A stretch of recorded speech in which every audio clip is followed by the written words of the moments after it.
welcome to yet another edition of the Truth Talk podcast with me, Larreth Jimu. Today we are joined by a very special guest, Miss Rethabile, our best UI UX designer at Melsoft Academy. Thank you.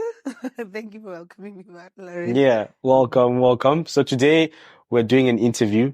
It's my first time. Okay. So, with first times, you just have to ease into it, right? So, also for you, Also for me, it's my first time having like this kind of interview. So yeah, first time for everything. yeah, Yeah. awesome. So, welcome to the podcast. So, on the show, what we do is we talk about the truth, right? Okay. But mostly from a tech perspective. And we try to help people that want to break into tech. The people out there must know what's waiting for them because there have been schools and boot camps out there that have promised the world to say you can get a job in 3 months after breaking into tech with no experience and no degree. And we all know that that's not really true. It's very difficult. And there's a lot of lying out there. So we want to expose the truth, say it like it is. Yeah. Yeah. Cool. So we're gonna just get to know you. So please tell us a little bit more about yourself, how you grew up, where did you grow up, and yeah. Okay. My name is Rethabile Mohapi. I was born in the Northern Cape, Kimberley. I was raised by a single parent. Oh wow. Mother of 6 kids, and then now my 2 sisters are late, so I'm only left with my brothers now. So we were raised by a single mother. My father is still alive. Okay. But then my father married my mother's best friend. So oh wow. Yeah. So So do you still have a relationship with your dad? Yes. After my mom passed on, my dad now came on board, to connect with us, just to support us and be with us. So we have a good relationship now. We good. Okay. So yes, I attended primary school at Tshwarelela and then high school at Vuelwetu High School. That's where I completed my matric and then went to university.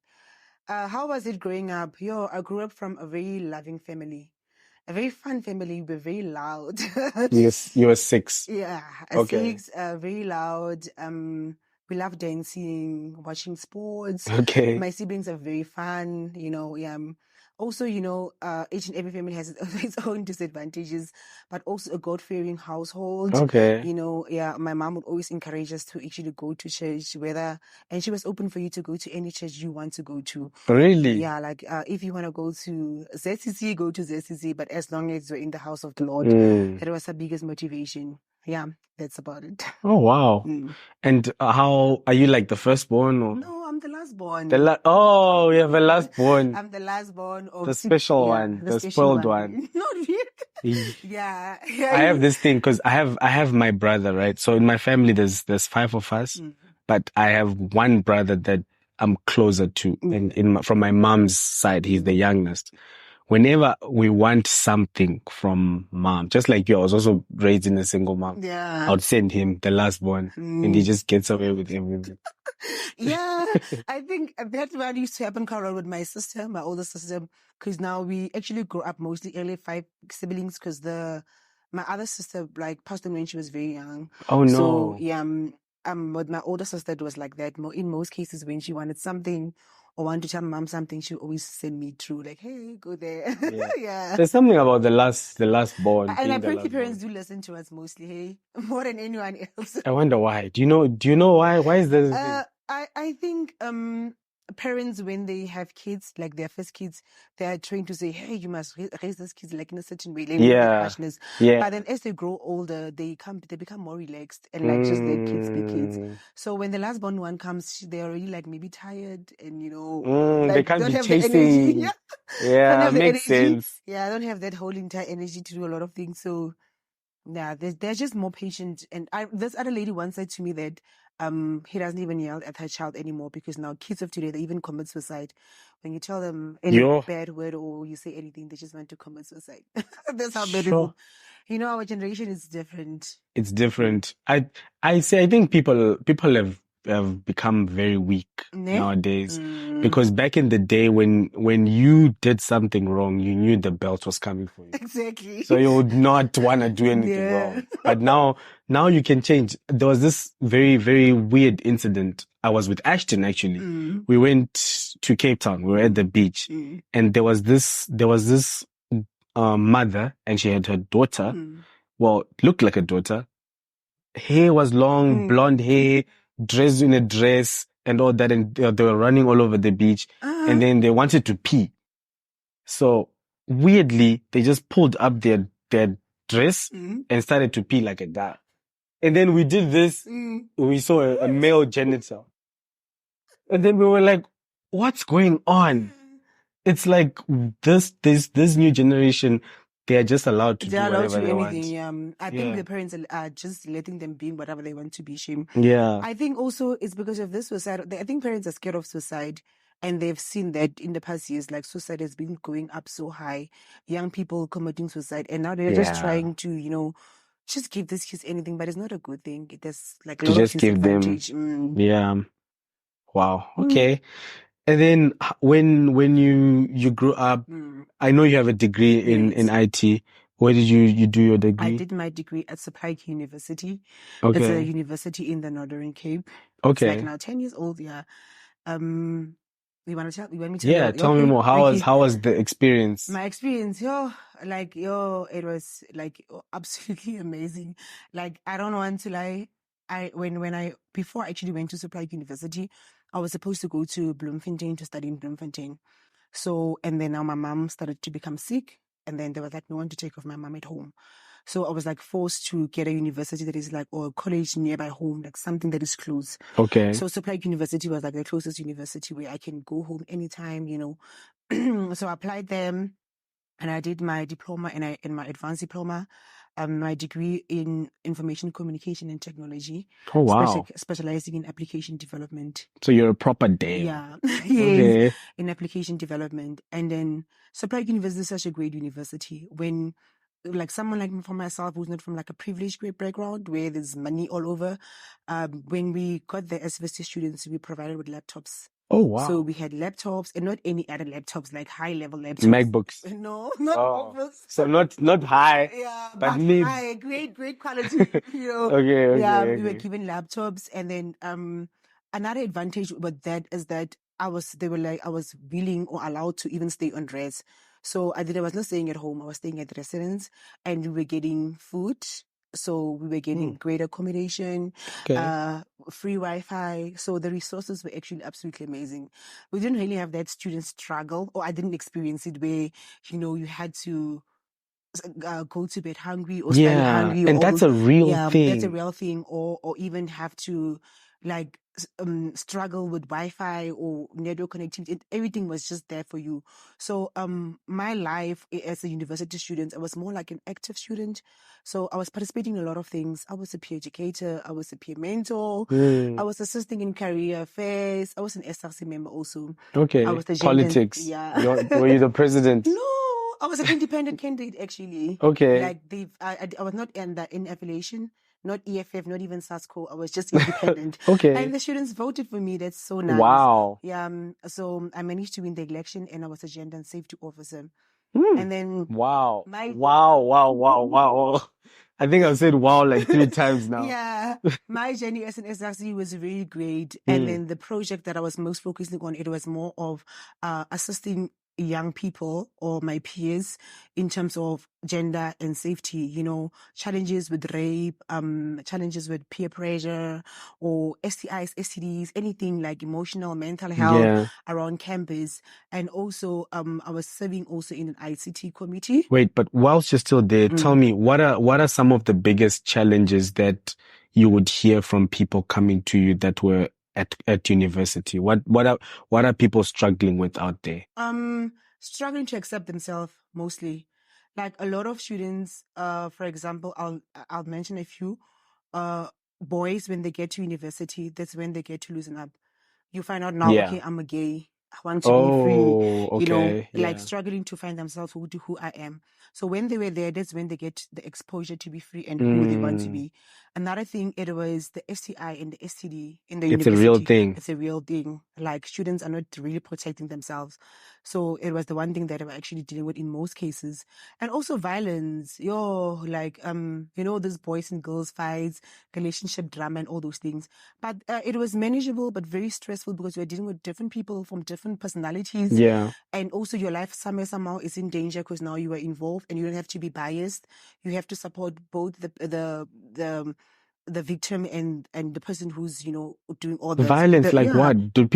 Are people stabbing each other? Are they fighting? Fighting, I think fighting, physical fights, quite a lot of physical fights. And then another thing that I was doing mostly is that we're dealing with students who are suffering from mental health, coping, you get someone who's like from grade school, used to being a top students. Now they're in university, they're struggling to catch up. They want to also go to groove now. Yeah. They have friends. So that little peer pressure there. Now Yeah. they fail, they get academically excluded. So all that drama. So those are like most of the things that I was actually encountering. But also the nice and the most exciting thing about my SLC journey was providing and giving out to the community and the students. So we used to do a lot of sanitary drives, and also pad drives. pad drives and condom drives. So we would give out protections to all the boys and girls around campus. Okay, I have a question. So I went to this university in Zim, right? And there used to be like a stall where you just go there, you grab condoms. Not that I would use them because I'm a virgin. Okay. Right? Yeah. And I saw the same thing when I went to Wits. It's also happening. Do you think the introduction of condoms in universities is a good thing or is it a bad thing? I honestly think that it's a good thing.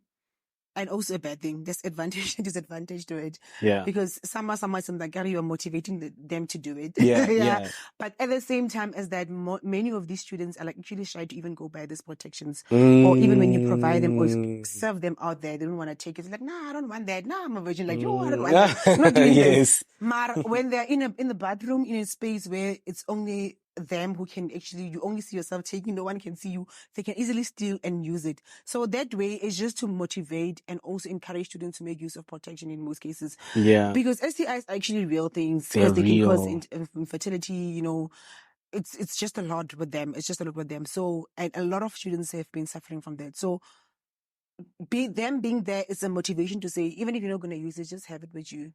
Just in case. Just in case. And abstinence is out of the question in you universities. Understand? Yeah, you cannot control it for everyone. There's no abstinence. It's hard. I think it's very hard because some students really are doing great and they were abstaining. They were not, their main focus was only Jesus and school. And their work. And then that was my group. Yeah. And others, we had other focuses, but not to judge or anything like that. I just believe that some people even do it without even showing that they're doing. You cannot point out who's doing it and who's not doing it. But yeah, even myself, I mean, when I was in university, I was abstaining. I wasn't doing anything. I didn't even have a boyfriend back. Yes, well done, Rethabile. But I think it's a good thing that they're in public where students can access them anyway. It's really motivating and it's encouraging them to use protection all the time. Okay, interesting. And then your studies, how did you find studying IT? My studies, our classroom was like a very small classroom there where there were a lot of students. So when you come like late in class, obviously you'll have to go at the back because the front space is occupied. Yeah. But the curriculum itself, it was very much great that it was broad. You were able to focus on project management, in ICT, networking, to become a technician, in software development, in multimedia, in UX, UI design. Yeah. So it was that broad to say you don't have when you leave here. Although the curriculum itself or the qualification itself specializes in application development, but it was broad and it was like there was a lot of modules where you can focus on a lot of things.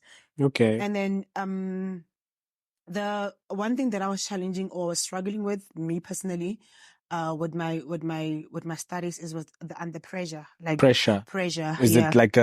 Is it because there was a lot that needed to be done, or were the projects themselves difficult? I think for me, mostly, I'd say that it's because I had to adjust to being fully now into the IT space. Because when I was in high school, the computer literacy only came like on a later stage when I was already out of high school and like moving to varsity. And then when I got there, the issue was it was a lot of pressure in terms of having to focus on so many things. You know, in high school, you're only used to your languages, your maths and science and all that. So when you get there now, it's broad and it's structured in like, there's this book, 3, 4, 5 thick books that you have to complete.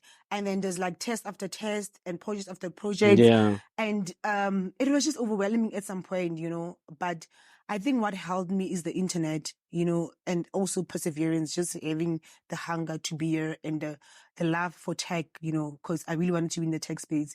So I just pushed myself through, even though it was so much difficult. Yeah. And like I said, the class was so congested that you're really not getting that opportunity to have one-on-one session with the lecturers or to like talk to them. So you had to schedule that. Sometimes it takes forever because you are struggling with something now. So wait, so when you have issues, you don't have a mentor, like someone who like at the coding bootcamp, for example? No, not necessarily. Mentors were introduced only later on when we actually so back in first, it's a very small university, so mentors only came in even I was second year or third year then. But for first year students now, each and every first year students have like a mentor. Wow. But then the mentors, some of them, they normally motivate or give you a mentor from the same school. Like if from natural and applied science, you'll get a mentor from that school. If you are from BA, you will get a mentor from BA. So now they have mentors, but back then in our time, we didn't really have mentors, or our mentors were not really mentoring us because I'm sure they were still in UN, still figuring out things. So yeah, we didn't really have our personal mentors. We only had our lectures as a support and obviously our students, you know, amongst each other. But yeah, it was really great. Not that much challenging. It was just that pressure, submission, you know, university, man, transitioning was just crazy. Yeah. Yeah. Wow. Okay. So you did your degree in IT applications development, then you're done. And this is going to speak to a lot of people that listen to this podcast, right? There are people that they've done the degree and now it's time for them to get their first job. How did you get your first job? How did I get my first job? Let me tell you. Firstly, I was not applying for jobs while I was in my last year. I wasn't. I don't know. I had so much hope in God that He will give me something. Okay. I don't know why, but I had so much faith. I wasn't really applying during my last year to apply for boot camps or applying for graduate programs. You know how other students do all those things. I was just focusing on my work at, you know, the work that I was doing on campus and whatnot. But then how did I get my first job? I got my first job where I think someone recommended me at Maths and Science Leadership Academy. So it was a network. Yeah, a network kind of thing. And a friend was like, hey, they're looking for, I know you are done with school now. What is your plan for this year? Are you like going into the industry to work now or whatsoever? And I was like, yeah, I have to go work. I want a job, want an internship, but in software development. But I didn't really get a job or internship in software development, but it was in IT, in the IT space. So basically it was IT support and like teaching, like ICT education kind of vibe. So I went to Maths and Science Leadership Academy where I was assisting the IT manager and was also like a teacher on that field to teach. So how I got my job, it was just amazing, man. I didn't even struggle. They just called me. I applied, submitted my CV, and then they called me the Friday, say, hey, can you have an interview on Monday? It's like, yeah. And then Monday went to interview and they were like, okay, now you're starting your job. Was it again someone who referred you to apply to that? It was the very same one, only that one. Oh, yeah, okay. Yeah. Okay. So, and then I had my interview. And then I started working, but there's not a job that I actually wanted. Was not like on the application development, not on the software development. It was more like IT support. Okay. You understand? Networking. You okay. know. But because I had nothing to do, I had no opportunities by then. Yeah. And I was struggling to get internship that are software development internship. I had to do something in the meantime. So I took that opportunity. is the most important thing. Yeah, to make use of I opportunities. agree with that. So I took that opportunity, and in that opportunity, it wasn't really that much far, but I was not, the disadvantage is that I was now not developing, but rather teaching maybe HTML and CSS, and like teaching maybe maths here and there, association with maths and science, and also doing my IT support, laptop configuration, updates, whatever, and all those things. But the advantage about that is that you learn a lot, you become broad. The disadvantage is that now your what you went to school for suffers. You understand? Like your skills that you have gained, your programming language skills, they suffer because now you're not developing. You're not building. You're not building. You're focusing on something else. And then now you're becoming a beginner and you're becoming a baby again. You understand? So how I got my second job, it was such a struggle also. That it's not easy to get, and the reason why I was struggling is because another mistake that I've done back when I was in university is that I was doing projects, very great projects that I got higher marks for. If you can even check my transcript, I have like great distinctions, very great projects, very, very nice project, well documented, well presented, well, everything working perfectly, very great, secure, high projects. But the disadvantage is that I was not pushing my projects on GitHub. I was not showcasing my work.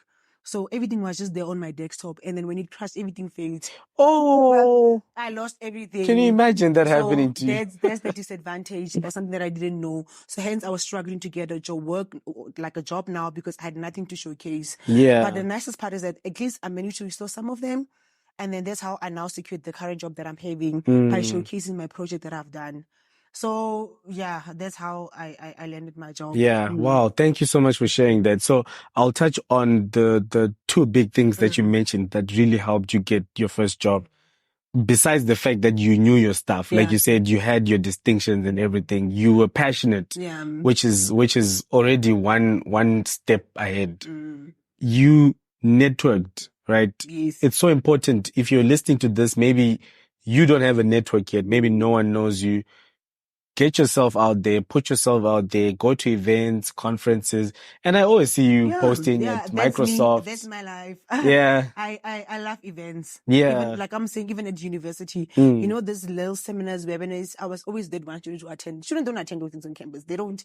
There's people don't. They don't on the campus. How to draft your CV, how to what they don't. Students don't do that. They don't attend. You will get like maybe 10 to 15 students mostly attend. Because the thing, like what you're saying, they're still trying to find themselves, partying, girls. You've got the freedom for the first time. Who cares about my CV? Who cares about my CV? So now I've events are my lifestyle. I love events. And there was no event that I went to and I haven't learned something or come up with a new skill or a resource, something that is resourceful. From each and every event that I go to, I gain something from. All right. So we got cut off. First day jitters. We're not going to get everything right in the first go. But yes, you can continue.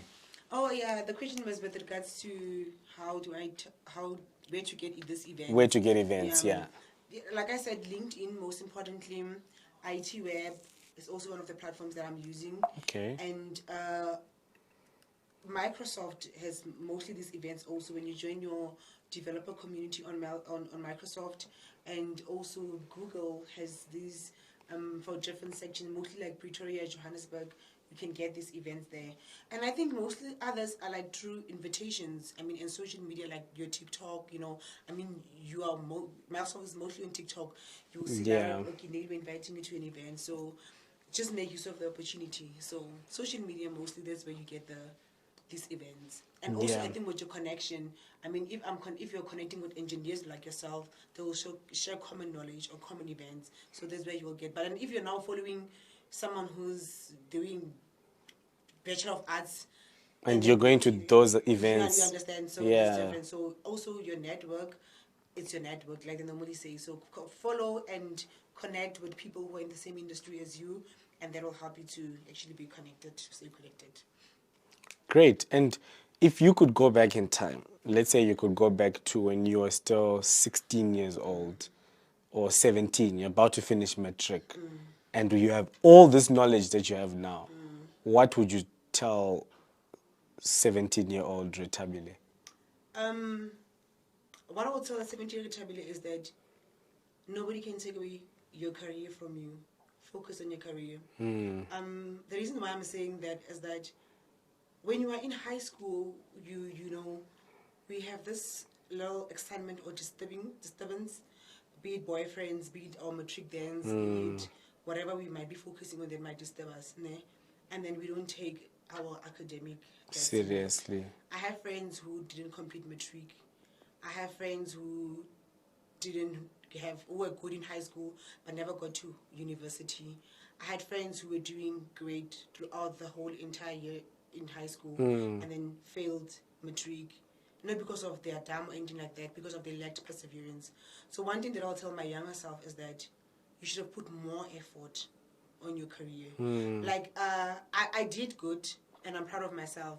But I feel like if I've done more, You could have done more. More. I don't know what more could have done, but I feel like just having that perseverance and focusing on your career. Like I feel like as a young girl, as a young boy, the most important that you need to do is to focus on your career.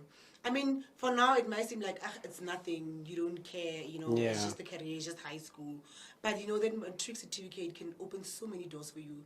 Be it being a policeman, a soldier. I mean, a qualification that you don't like or that you like in university, but it will open so many doors for you. So my 16-year-old, I will tell her, please don't focus on friends. Yeah. Don't focus on being the prettiest girl in class. Yeah. Don't focus on, you know, all those funny things, going out and, you know, all those things, but rather focusing more and putting more effort and time in your career. In your career. Yeah, because when you're young, there's a lot of disturbance. I remember with me, I was even kind of depressed or sad, or I don't know what I was going through when I was in my matric, because now my so-called boyfriend by then, we were supposed to go to my matric dance together, and then he was cheating on me because I didn't want to sleep with him. I was still a virgin, so he wanted like girls who were more open eyes, who wanted to do all those things. So I started losing a lot of confidence to say, because I'm not ready, he does not love me. You know, don't focus on all those things because it's just a waste of time. There will be time for all those things. Yeah. Focus on your career. Amen to that. Yeah. Amen to that. Yeah. I think you speak a lot, especially for the girls, because as a woman, one wrong move, you could have pregnancy and then you're done. I've seen this even my cousins and my sisters and everybody else. I mean, I have a cousin who has now 6 kids. She's very intelligent. My cousin is so brilliant. She's so smart. But because of now she has kids, she cannot do a lot of things. Because now she has to take care of the kids. You cannot go to school because now you have to find a job to provide for the kids. And then these things, and with guys, it's a bit different because you can still have a baby and still be in university, it's normal. But for a girl child, you still have to baby the child, take care of the child, nurse the child, and do all those things. So, what women, one mistake, everything is gone. Yeah. And it's like when these girls start seeing boys, they're becoming campanyana, you know, their mind does not function properly. Yeah, because now emotions are too high, you understand? So, yeah, honestly, the advice I'll give my younger self and anyone out there who's very much young is to focus on your career. I mean, boyfriends and girlfriends, all the fun and all those things, you're going to get them. You're going to get them. When you have your own money. And it's nice when you have your own money. Doing all that with your own money. You understand? So, yeah, just have that perseverance and really focusing on your career. Wow. Okay. And in terms of some of the things that you did when you're still young, in your teens or early 20s, that you regret, what are some of the things that you did that you wish you had not done, or things that you spent a lot of time on besides trying to be popular, like what you mentioned? What are some of the things that you wish you had not done? I don't really have quite a lot. It's just really those were like my main challenges. You know, like go papanyana, you're in there. Yeah. But I was really a good child. I was a good child growing up. I was easy. Like my parents, I didn't give them any trouble. I wasn't the child who comes home late, who drinks alcohol, don't sleep at home. Yeah. I was a very good behaving child. So struggle. Not necessarily struggle here. I didn't have any challenges really growing up as a child. It's just that it was just growing up, you know, being in your teen life. Yeah. That's about it, yeah. But no, I really didn't have any bigger challenges. I think maybe the other thing that was just demotivating me, it was, like I said, being confident here and there. And but I was actually really a good student even in high school. Even in high school, when I was doing presentations, my teachers were like always impressed. And even when I was doing matric, you know, they select the best student or one student to present the school. I was the one who was selected to present the school. Wow. So I was doing quite well, you understand. The only issue was like just a little distraction. I would say distraction rather. Easily being disturbed. It was the issue with me. Maybe that was my challenge. Yeah, easily being disturbed. Yes, I think that was the only thing that I would say I'd change, and was my biggest challenge. I was a very disturbed child. Yeah. Okay. And where is Rethabile in the next 10 years? Oh, Rethabile in the next 10 Yeah. years. Ha, girl. Already now, I can see Rethabile, that Rethabile wanted to be. Like, already now, I'm not where I really want to be in life, but I can see myself getting to be the Rethabile. Where I want to be in the next coming 10 years, I want to see myself being a great leader, first of all. And when I say leader, I mean supporting both female and male. Ne? And I want to see myself being the greatest software engineer. And I want to see myself being a Rethabile who has her level foundation NPO, Wow. where it's supporting young girls and young men to become better person, and mostly in the technical space. I mean, I was teaching digital literacy at Madison Leadership Academy with my internship. I could see a lot of learners struggling to even use a computer. Yeah. Digital literacy is a serious issue, you understand? So I want to see Like myself. the basics. The basics. I mean, using a mouse and maneuvering around, just changing the background of your desktop, decreasing the light, increasing the light, just settings, connecting Wi-Fi, those simple things, like seeing learners or students struggling with all those basic things. So I'd want to have that foundation that assists learners, especially with giving them this opportunity to be exposed to technology, because actually people are scared of technology. Can we just go a little bit deeper there? Because I see the government or big tech corporations in South Africa, we're always saying we need to teach the kids AI, cloud, blockchain, all these cool things. But you're saying there's a real need for the basic skills, like how to switch on a computer. Or even how to switch off a computer. This government and these companies, they do it, but they do it once off. I mean, they do it like we go to a school, we go take pictures. We provide them with Yes. laptops. It's a good day, shoot pictures. We taught kids how to shoot on a computer, and then they leave it there. But it requires continuous learning. Someone who's there to guide them, someone who's there to help them throughout. It's not supposed to be a once-off thing today. There's a company from whatever IT web, they are here providing or sponsoring the school with tablets, and then they leave it like that. I mean, a lot of schools, when you go to vacation, you find out that you have, these cameras, your simple things are equal in the back room. Some of them filled with dust, laptops filled, computer rooms closed, not being utilized because maybe there's no teacher who can teach computer, or there's no one who's willing to take it upon themselves to say, I'm going to teach computer. Yeah. So our learners are really struggling. And I've seen, I can even see it up until today where I was working. Kids struggling to switch on a computer, struggling with simple technical skills. So me as Rethabile, as a leader that I see myself in the next 10 years, I want to see myself changing all that. Yeah. Providing these opportunities to these young boys and girls and support throughout. Not only a once-off thing where I want to be seen, but a continuous support where they will really be grown and, also help others as they grow, I'm teaching this batch to teach others, and just like that, have that cycle that continues. And most importantly, see myself as the greatest software engineer, not only solving any other problems, but solving real life problems. Problems that can help our government, can help our education system, problems that can, solutions that can help the technical space everywhere. Even now, crime rate is so high. I saw the other day a guy saying that they're developing an application where you can literally see, this how they plug pictures of wanted guys, maybe in Johannesburg, maybe for rape or whatsoever. Those applications that needs to be developed, solutions that can help everyone in a daily basis, solutions that can help people in the rural areas, solutions that can decrease our crime rate. So I want to see myself as the developer who not only develops but also solves as many problems for our country, and also ensure that each and everyone grows in the technical space. Wow. Thank you so much for taking that upon yourself to say, if no one is going to solve the problem of my people, then I'm going to do it. Yeah.